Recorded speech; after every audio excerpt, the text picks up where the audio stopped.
My name is Seb Hill. I'm the MD of TCC in the UK and Ireland. We're a leading global loyalty marketing agency. So I'm joined by Bryan, a good friend of mine. Bryan and I have had the pleasure of working together for probably about 15 years now. Most recently, Bryan is the founder of Shopfloor Insights. I'll hand over to you, Bryan, so you can tell everyone a little bit more about your new business. Yeah, so sort of quick potted history is I've spent over 20 years working in the retail insights and shopper loyalty sectors. Had a very belated but essential and enjoyable 12-month stint working on the shop floor for a major British supermarket. And then I started my own consultancy in 2020 called Shopfloor Insights. And I'm currently working with a variety of different marketing agencies, suppliers and retailers on all sorts of different areas, including shopper loyalty. So it's a great pleasure to be chatting to you today, sir. So we're going to have a chat today about unlocking the true power of rewards, and I guess maybe going beyond some of the things people will be very familiar with in terms of, the major loyalty programs that are very present in the UK and have been for a while, and really think about this idea of how rewarding shoppers in different ways can help drive some of that behavioral change that I think everyone wants. Now, whether that is, shop more frequently with me, whether that's spend a little bit more when you're in store, shop certain categories, or actually just how can I connect you a bit more meaningfully with some of these big brand strategies I have, healthy living, CSR, these kind of things. So that's what Bryan and I are going to explore over the next 10 minutes or so. I guess in my mind, if I were to carve it into two areas, you've kind of got the longer term ongoing initiatives, which for most UK retailers are obviously, the whole brand experience, so how do I connect shoppers around my sustainability initiatives or health and wellness, etc. And then you've got obviously in most cases, the loyalty program, which is, generally speaking about some sort of ongoing point collection. I mean, I think there's a real opportunity in the UK space to think more practically, perhaps, or more in a more differentiated way around the role that rewards can play in kind of nudging behavior, in locking in a trip, in getting a shopper to turn left instead of turn right.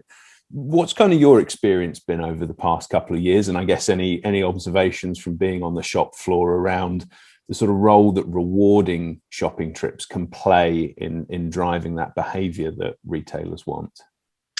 Yeah, I think that's been quite interesting because we've seen, unlike say in other European markets, that we've had a few initiatives. So you've had M&S with their collectibles campaign, you've had Sainsbury's with trading cards, but outside of that, there's not been any real move in towards the kind of longer term, perhaps targeting adults through giving adults physical rewards. Obviously, some adults might have been interested in collectibles or trading cards, but obviously they're largely targeted at kids.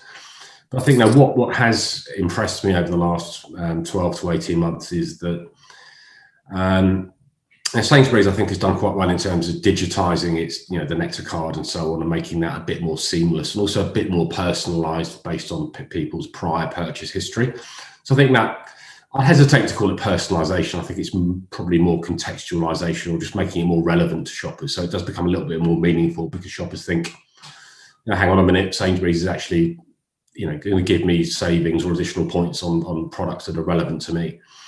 And I think what Tesco's done with club card prices is, the cynical side of me would say, well, all they've done is simply plonked most, if not all, of their normal promotional activity into club card prices, which doesn't make it, doesn't mean it's a bad thing because, to my great credit, I managed a few shifts on checkouts, which was a baptism of fire. But actually seeing people's reaction when they had obviously bought quite a few items that were on the club card prices, within that kind of promotional mix, and then when they presented their club card at the checkout and their bill plummeted by 30 quid, that was actually quite, I wouldn't go so far as to say emotional, but I think it's quite a meaningful way to connect with shoppers because there has been some pushback with shoppers going, I don't want a club card. Why are you denying me access to special offers if I don't want to participate in club card? But for those people who were willing to either get the app or join club card for the first time, it's quite a meaningful discount that can happen at the checkout. And that was really very well received by most, 99% of shoppers that I encountered. So I think, there are ways and means of making traditional loyalty cards a bit more meaningful. Whenever I think about rewards, and I've had the opportunity to spend time in store working with retailers all around the world, it is that idea of beautifully simple, rewards, moments of surprise and delight, things that are very tangible and real to the shopper actually have the biggest impact. I think probably, many of us could be guilty of kind of stepping back and over strategizing, whereas actually, seeing shoppers' reaction, in store, making it simple for them, giving them a reward, giving them that moment of surprise and delight at the checkout as part of a total shopping experience is, I think, a really, really interesting area. And I think it's definitely an opportunity for a UK retailer to do something, I think, a little bit different, and I suppose it's all about bringing that shopping trip to life. Because I think one of the things I'm always curious about is, again, we see it a lot in Europe where retailers connect the reward and the brand experience in a far more overt way to the reward experience. And I'm thinking of an interesting example. We've been doing a lot of work with Rewe in Germany. Rewe's a fantastic supermarket. Brian, I know you've got a lot of affection for them. And they've now run a couple of really powerful community-led campaigns, where shoppers, every time shoppers shop with them, they collect community vouchers, which they can then digitally gift to local sports clubs in Germany. I mean, I think it's no different to the situation here, very limited funding, lack of access for kids in particular to access, activities and sports and things that hopefully keep them healthy and active. And so what Rewe were able to do is really deeply connect the shopping experience. Each time you shop with us, you reward your local community. And it sort of takes me back, I suppose, to, I instantly go back to Computers for Schools, which was obviously the Tesco initiative. Sainsbury's obviously did a lot of work around schools and sports equipment. We saw Morrison's do things around seeds and gardening. And I think that could be a really interesting area where, we see UK retailers doing some really lovely things in terms of, and I'm going to miss examples, but Asda did the partnership with HP, where they donated thousands of laptops to UK school children to help with remote learning.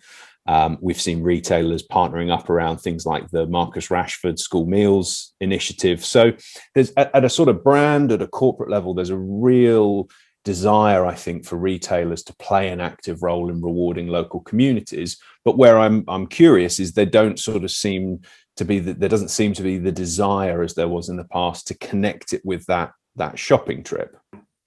Yeah, and I was in stores last week, and just walking through a large Tesco, there was lots and lots of activations and shopper marketing from both Tesco and from brands around the Race for Life, their big initiative they've got with a variety of different health and wellness charities. Asda continues to do great work with Tickled Pink, for its breast cancer awareness and research endeavours. But which is great, and for me and for millions of shoppers around the country, that probably generates a little bit of brand warmth. And I say, nice one, Tesco, nice one, Asda, aren't you being nice? But it doesn't make me alter my behaviour. And I know we have to be careful here about interlocking commercial objectives with CSR objectives, or just simply doing the right thing. But yeah, I think, if I was, remotely involved in marketing or branding within some of these companies, I might be thinking, well, how do I do both? How do I do the right thing as an organization while at the same time doing the right thing for, me as a business? So yeah, I think that, you mentioned Rewe. I mean, Esselunga in Italy, long heritage of running campaigns that do create loyalty and do change shopper behavior, while at the same time raising millions of euros for schools.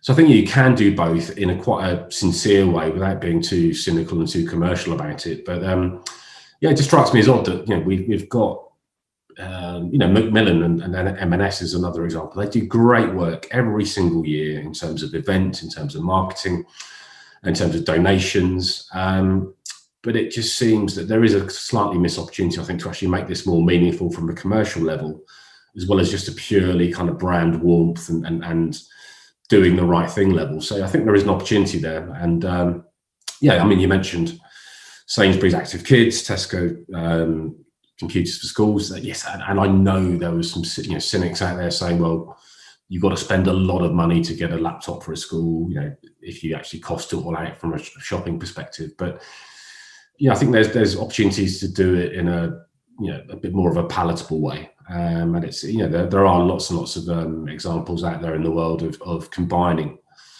the doing the right thing for communities and also doing the right thing for the retailer as a business. Bryan, it's been absolutely brilliant talking with you today. Thank you for giving us your perspective. I think especially having spent as much time working on the shop floor as you have done, and thank you very, very much for your perspective. For those who have joined us or are watching this, thank you very much for joining us. I hope there's been some interesting ideas, some interesting thoughts. If you'd like to hear a bit more about the work we do at TCC, how we work with retailers in developing reward strategies, then we'd love to hear from you.